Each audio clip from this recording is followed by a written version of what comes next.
Welcome to the Salmon Runs YouTube. Enjoy the video. In this video, I will show how to make hot chocolate syrup at home. First, let's gather our simple ingredients. You'll need 1 cup of unsweetened cocoa powder, 2 cups of granulated sugar, and 1 cup of water.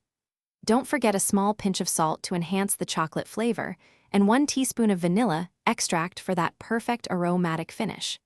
These basic items are all you need to create a rich, delicious syrup right in your own kitchen.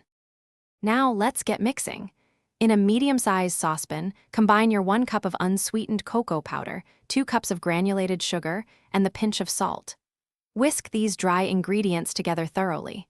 Then, slowly pour in the 1 cup of water, whisking continuously. It's important to mix until the mixture is completely smooth and free of any lumps. This step ensures a silky, consistent syrup later on. With your ingredients well combined, it's time to cook. Place the saucepan over medium heat. Bring the mixture to a gentle boil, making sure to stir constantly to prevent scorching. Once it reaches a boil, reduce the heat to low and let it simmer for about 5 minutes. During this time, the syrup will begin to thicken slightly, developing its rich consistency and deep chocolate flavor. Keep stirring occasionally. Finally, let's finish our delicious syrup.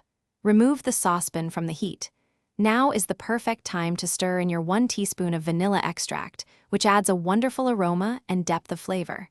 Let the syrup cool completely to room temperature. Once cooled, transfer it to an airtight container. You can store this homemade hot chocolate syrup in the refrigerator for up to 3 weeks, ready for your next warm drink. Thanks for watching. Consider subscribing if we helped you.